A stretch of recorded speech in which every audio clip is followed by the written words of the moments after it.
controversial. So sir, yung DISTA, political bickerings, lahat yan connected na sa 2028 presidential elections? I think so. Oh, medyo malayo pa nga eh. Di ba? 4.5 years, 5 years, 4.5 years, we still have a lot of things to do. Napakaraming problemang kailangan ayusin, mga hamon na kinakailangan ding harapin.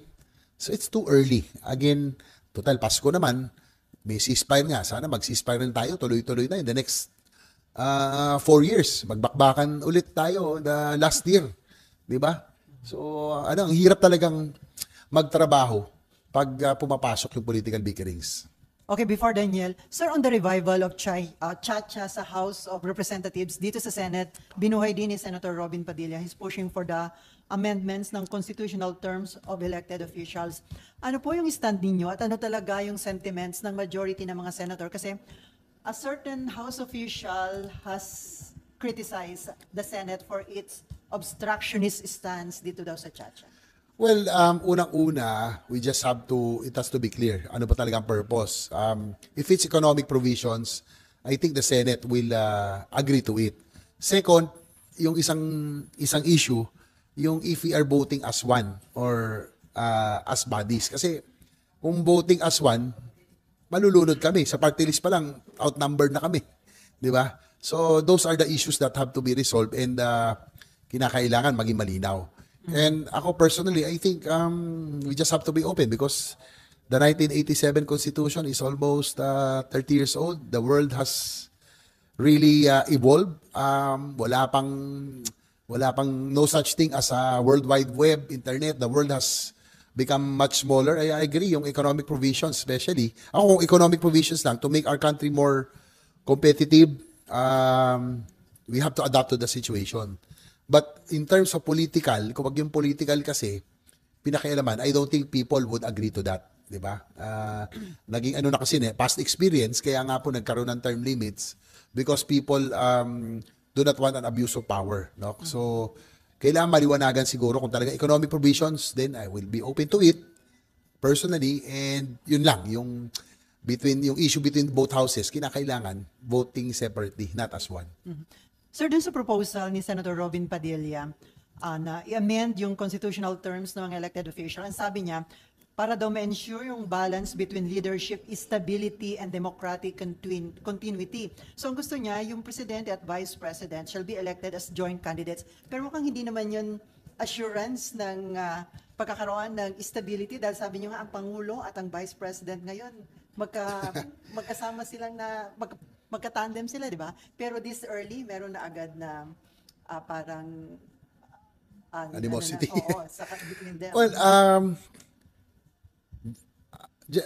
generally ganun, mas maganda. Like just like in the US, no, they're being voted as a tandem para magkaroon ng stability. Well, siguro that's what Senator Robin is talking about siguro, no, yung magkaroon ng stability. Ang problema kasi sa atin, I think, if we have to consult the people also as elected officials, given the mandate, tignan din natin kung ano talaga yung gusto nila. No? Sa tingin ko talaga, yung very sensitive na issue, yung political, yung term limits. Siguro, ayaw na nila ng abuse. That's why there have been term limits. Pero, ako honestly, again, for economic provisions on my part, I think I'm very open to it for us to be able to adapt to the current situation. Again, kailangan maging competitive din tayo. Since it's a world, global na ngayon ang labanan no? We have to keep abreast with our neighbors as well that we will become more attractive this time.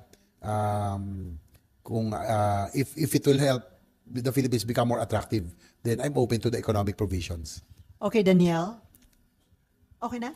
About Chacha ba yung tatanong mo? Okay.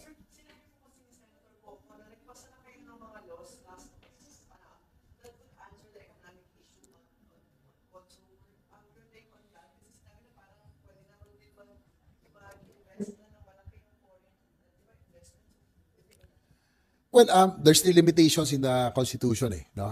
Yung 60-40, yung bawal it's prohibited also to own for foreigners to own land. So these are the things that will be or issues that we have to look into if we want to be attractive. Because in other countries, investments are allowed to come in with a bigger share, no, para mas maging more attractive.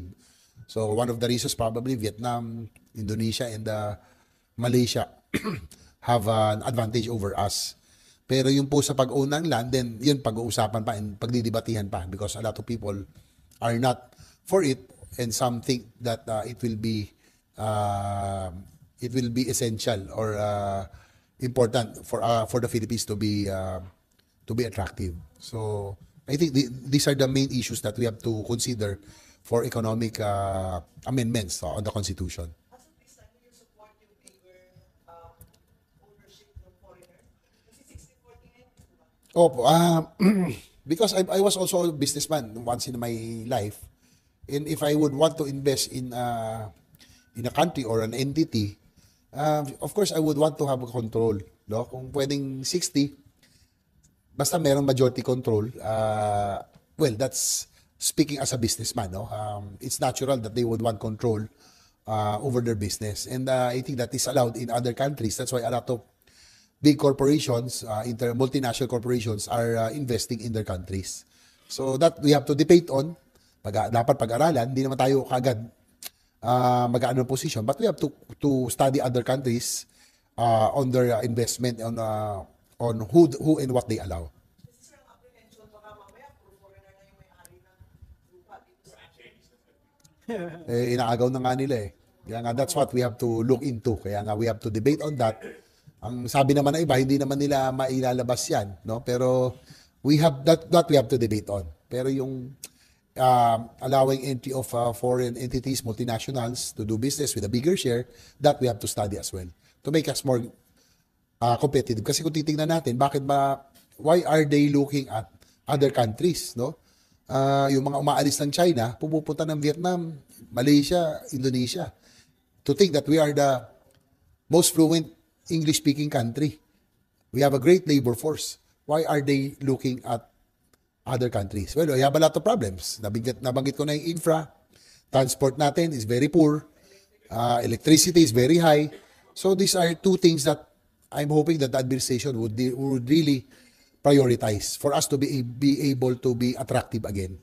Kaya nga, these are big items, no? Malalaking problema to. Electricity, power generation, infra, transport modernization. Kaya nga sana, wala munang political bickering. Ayusin muna natin itong mga ito. Sir, speaking of political bickering, di ba dati okay naman si PBBM at saka si PP?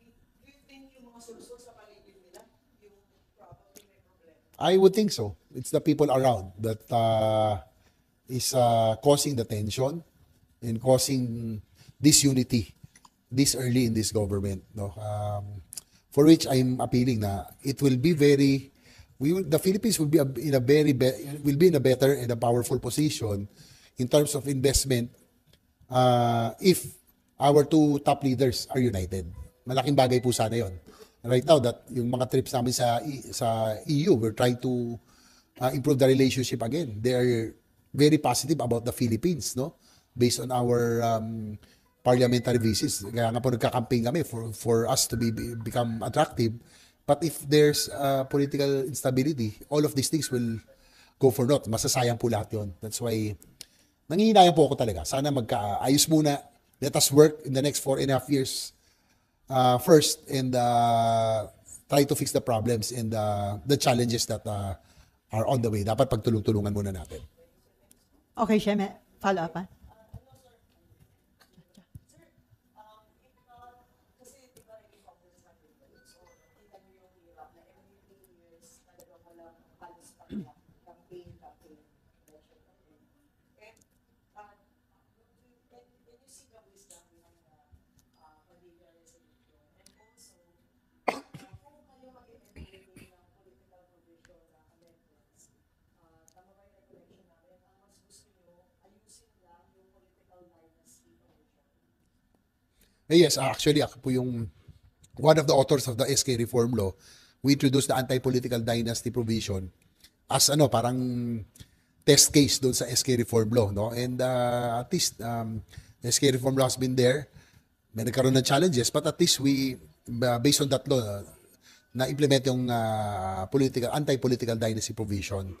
Ako admittedly I benefited. I came from a political family, dynasty, but I'm still in the belief that with 110 or so Filipinos, there are a lot of people there who are capable, who are willing to serve. No? Kaya lang, wala silang pangalan, wala silang means to get elected, walang may kamakinarya.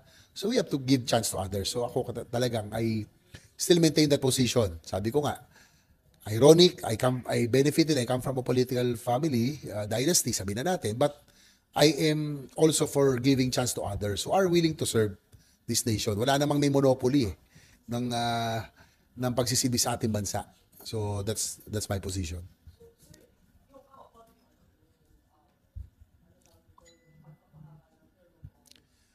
Ako personally kasi medyo sensitive kasi yung taong bayan, so we have to consult the people also being given the mandate.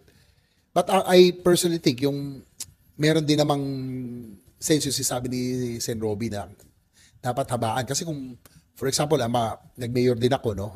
Lalo na mga local officials, especially if you're new, I think 3 years is really too short. Yung first year, naninibago ka pa na kung bago ka, adjustment period, nag-aaral ka pa. Second year, productive ka na. Third year, kampanya na. So, in effect, parang 1 year lang yung productive mo eh. So, yun naman yung drawback of having a 3-year term limit for local officials. But then again, because probably of the past experiences, people are aware and allergic already or traumatized doon sa mga abuse before nung having unlimited terms in office. That's why this was included in the 1987 Constitution. But then again, we have to, just in case it happens, you have to consult the people kung if this is acceptable to them, magkakaroon naman yan ng mga consultations diba? And I think that's our duty also, given the mandate. We have to know what the sentiments of our constituents are.